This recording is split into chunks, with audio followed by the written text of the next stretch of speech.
Shalom Bapak Ibu dan Saudara, jumpa kembali dalam kegiatan pemahaman Alkitab minggu ini. Minggu ini kita akan belajar kisah Kejadian pasal 14 ayat 1 sampai 16. Kisah tentang bagaimana Allah menolong Lot. Sebelum kita masuk dalam pemahaman Alkitab kita, mari kita awali dengan mengangkat pujian Janji yang Manis.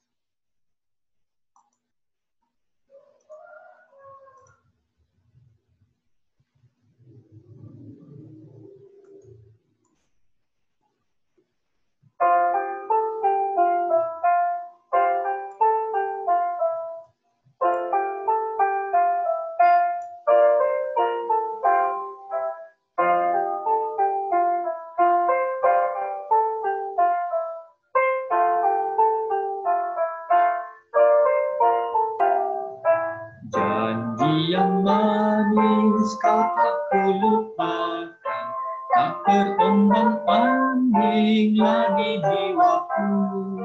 Walau lembah hidupku penuh awan, nantikan cerahlah langit di atasku. Kau tidakkan aku lupakan, aku memimpinmu, aku membimbingmu, kau tidakkan aku lupakan, aku penolongmu, yakinlah teguh.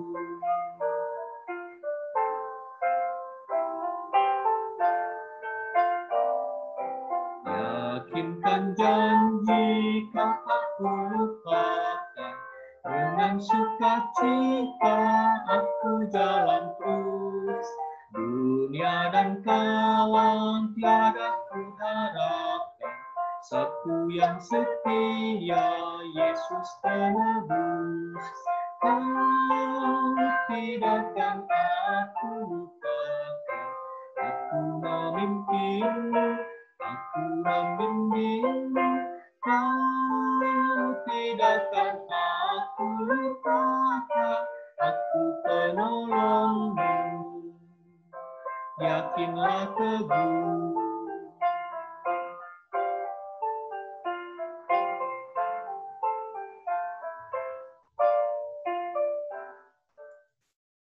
Baik, sebelum kita masuk dalam pembacaan Alkitab kita, marilah terlebih dahulu kita mengawalinya di dalam doa. Mari kita berdoa. Ya Tuhan Allah kami bersyukur untuk kasih setia Tuhan yang telah menopang dan menolong kehidupan kami dari hari ke hari. Saat ini kami bersama-sama mengikuti pemahaman Alkitab secara online ini. Kiranya Tuhan terus menolong kami ketika kami mendalami firman Tuhan bersama keluarga, bersama saudara, bersama kerabat, ataupun kami seorang diri ketika saat ini sedang dalam perjalanan, namun kami menyiapkan waktu kami menyisihkannya untuk mendalami firman Tuhan. Atau juga ketika kami saat ini sedang bergumul dengan sakit kami dalam perawatan, dalam pemulihan, namun Engkau setia menolong kami, dan sebagai rasa syukur kami pun datang kepada Tuhan untuk terus belajar firman Tuhan yang akan memberikan kekuatan baru ketika kami menjalani pergumulan-pergumulan kami. Tolong kami Tuhan, terangilah hati dan pikiran kami dengan terang Roh Kudus-Mu. Dalam nama Tuhan Yesus Kristus kami berdoa. Amin. Bapak, Ibu, dan Saudara, kita akan bersama-sama mendalami kisah dalam kitab Kejadian ini. Kejadian pasal 14 ayat 1 sampai 16. Bapak, Ibu, dan Saudara bisa bersama-sama menyiapkan bacaan kita ini. Kita akan melihat bacaan yang akan kita bahas di dalamnya. Kita akan melihat dalam kisah Kejadian pasal 14 ayat 1 sampai 16 ini bercerita tentang pengalaman Lot di tanah yang dipilihnya pada waktu Kejadian pasal 13 lalu.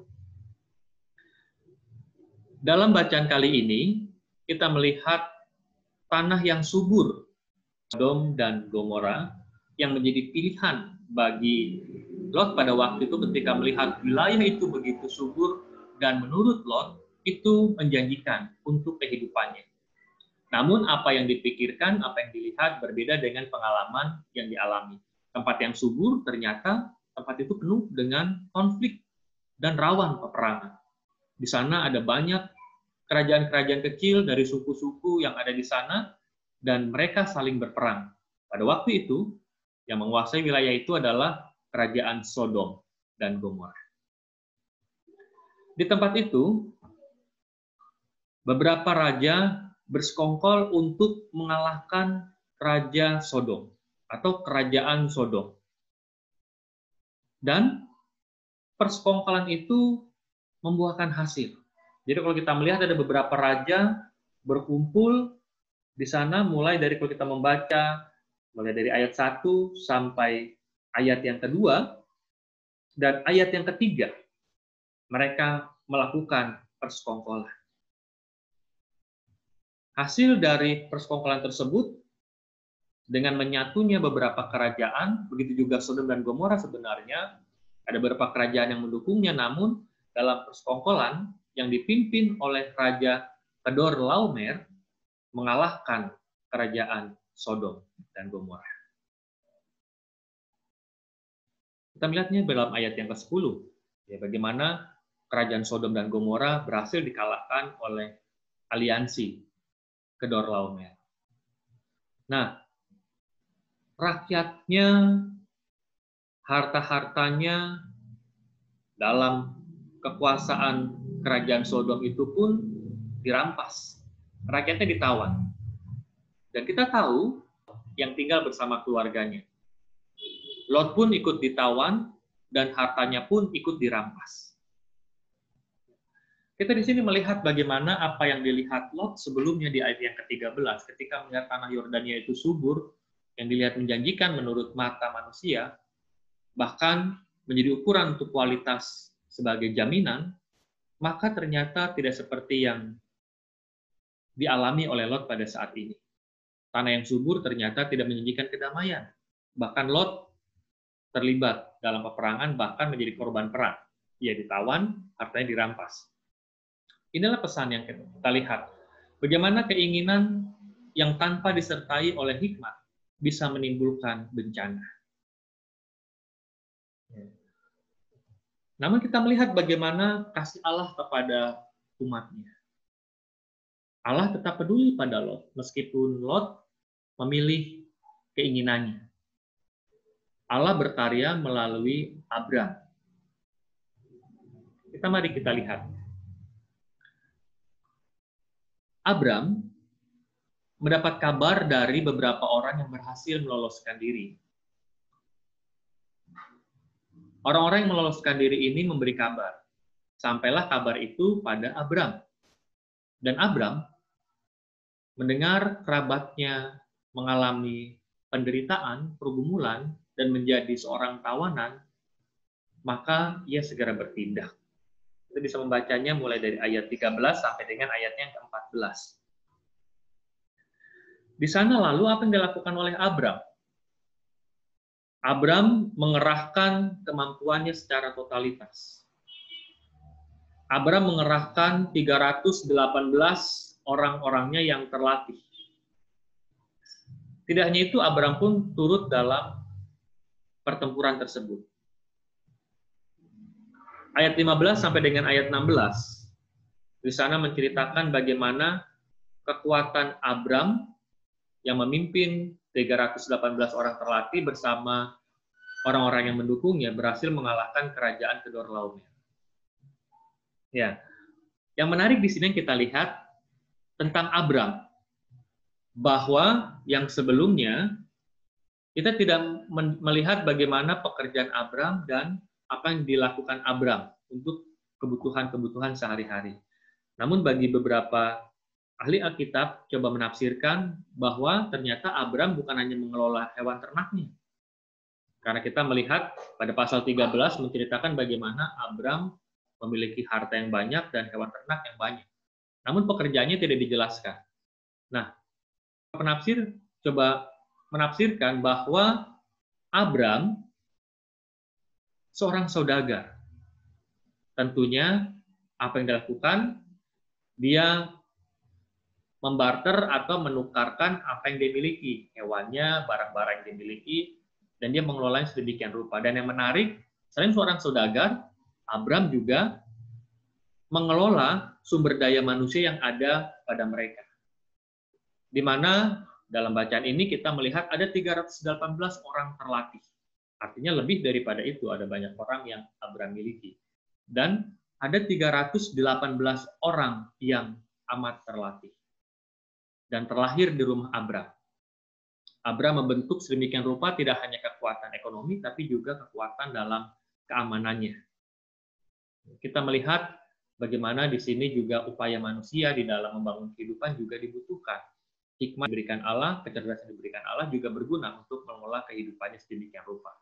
Abram menggunakan semua kekuatan yang dimilikinya, semua sumber daya yang dimilikinya untuk menyelamatkan sanak keluarganya, yaitu Lot yang ditawan.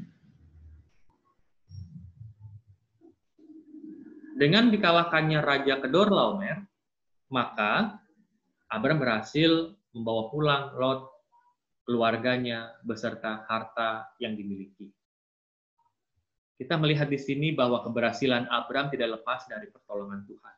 Kalau kita mengingat Kejadian pasal 13, yang bercerita tentang bagaimana ketika Abram pada waktu itu telah ada di sebuah tempat untuk memenuhi rencana Tuhan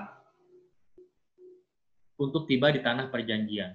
Tempat yang dilihat pada waktu itu bukan tempat pilihan bagi orang pada umumnya. Karena kita tahu bahwa tempat yang lebih baik telah dipilih oleh Lot. Abram ada di sebuah tempat pada waktu itu dalam kitab Kejadian pasal 13, di sebuah tempat yang kemungkinannya tandus, sehingga Allah mengatakan, bersiaplah, jalanilah negeri ini. Kita sudah melihat ulasan tentang bagaimana bersiaplah dalam pasal yang lalu. Dan kali ini, apa yang dijanjikan Allah ketika Abram memulai perjalanan dari tempat yang tidak menjadi pilihan bagi orang pada umumnya. Tapi Abram setia untuk terus berjalan memenuhi kehendak Tuhan atau rencana Tuhan. Apa yang dijanjikan oleh Allah pada waktu itu? Aku akan menyerahkan negeri ini kepadamu. Artinya, itulah semua wilayah-wilayah yang dijalani Abram, setiap langkah yang dilalui, setiap tanah yang dipijak, setiap upaya yang dilakukan Abram, ada penyertaan Tuhan. Dan dalam peristiwa kali ini, apa yang dilakukan Abram untuk menyelamatkan sanak keluarganya yang ditawan musuh? Di sana ada pertolongan Tuhan. Janji Tuhan dinyatakan pada Abram. Melalui Abram, Allah menolong Lot. Nah, dari sini Bapak Ibu, kita melihat bagaimana kasih Abram begitu besar. Bagaimana Abram mengasihi Allah yang tidak terlihat, itu nyata dalam kehidupan yang dijalaninya. Kasih Abram kepada tidak hanya sanak keluarga sebenarnya, tetapi kepada orang lain. Kebetulan di sini, kisah ini menceritakan tentang bagaimana Abram menyelamatkan Lot.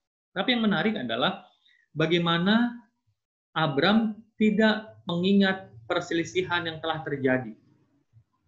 Pada waktu itu Lot memperebutkan atau lebih memilih tanah yang lebih baik untuk hewan ternaknya.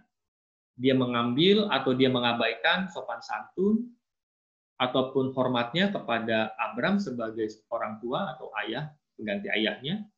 Abram tidak mengingat itu. Kasih Abram mengalahkan perselisihan Lot soal lahan. Ya, inilah wujud kasih itu. Kasih itu tak mengingat kesalahan. Kita bisa melihat dalam diri Allah, bagaimana Allah telah menyelamatkan Lot dalam pilihannya memenuhi keinginannya. Kemudian, bagaimana Abram tidak mengingat kesalahan yang dilakukan oleh Lot. Kasih juga diwujudkan dengan kepedulian. Allah melihat Lot yang tertindas, hartanya dirampas, mengalami ketidakadilan, Allah peduli dan bertindak. Dan melalui Abram, kasih Allah dinyatakan. Abram juga demikian. Kasih Abram kepada sanak keluarganya terbukti ketika dia peduli dan mewujudkannya dalam sebuah tindakan.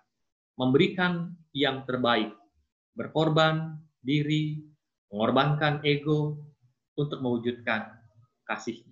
Itulah kasih yang totalitas. Dari sini kita bisa belajar tentang Abram. Abram dikenal sebagai bapak orang beriman. Sebutan ini memang tepat dengan totalitas Abram. Totalitas kasihnya kepada Allah, totalitas kasihnya kepada orang lain, kasihnya kepada orang yang pernah melukai hatinya, dan bagaimana kesetiaan dan kepercayaan Abram kepada Allah yang tetap setia mengikuti jalan Allah dan tidak melupakan Allah meskipun dalam keberhasilan. Dan bagaimana totalitas yang diberikan kepada orang lain ketika menolong Lot, saudaranya, ataupun anggota keluarganya, keponakannya. Inilah pribadi Abram. Ia setia kepada Allah, ia setia kepada keluarganya. Ia mengasihi Allah begitu luar biasa, percaya sepenuhnya kepada Allah, dan dia mengasihi keluarga dengan segala totalitasnya. Sikapnya pada nasib sanak keluarganya, yaitu Lot, ini pun menjadi layak untuk teladan kita. Bapak Ibu, itulah hal-hal yang kita pelajari dari kisah tentang Allah menolong Lot. Kita bisa belajar dalamnya bagaimana Allah tetap setia pada janji setianya. Allah setia mengasihi kita, menyatakan pertolongan dengan berbagai cara. Kalau dalam hal ini Lot diselamatkan Allah, ditolong Allah lewat kekuatan Abram. Dan bagaimana Abram juga menyatakan kasih setianya kepada Allah dengan mewujudkannya pada kepeduliannya saat Lot dalam tawanan. Nah, Bapak Ibu dan Saudara, kita bisa mendalaminya lebih jauh dalam pemahaman Alkitab kita ini bersama keluarga atau bersama saudara, bersama kerabat, teman, sahabat, atau mungkin lagi seorang diri, sedang seorang diri maksud saya di rumah. Silahkan Bapak Ibu mendalaminya lebih jauh, menemukan sendiri kekayaan-kekayaan yang ada di dalamnya selain yang sudah tadi dijabarkan. Bapak Ibu bisa mendiskusikannya bersama keluarga dengan panduan-panduan pertanyaan ini, ataupun bisa diperkaya dengan pemahaman-pemahaman lain yang tentunya berkaitan dengan pasal ini. Dan biarlah setiap pendalaman, setiap pemahaman itu semakin memperdalam juga, memperkuat juga spiritualitas kita di dalam mengasihi Allah, mengasihi sesama, dan menyatakan kasih kepada sesama. Kiranya Tuhan memberkati, dan biarlah kiranya senantiasa kita bertumbuh di dalam kebenaran firman-Nya. Amin.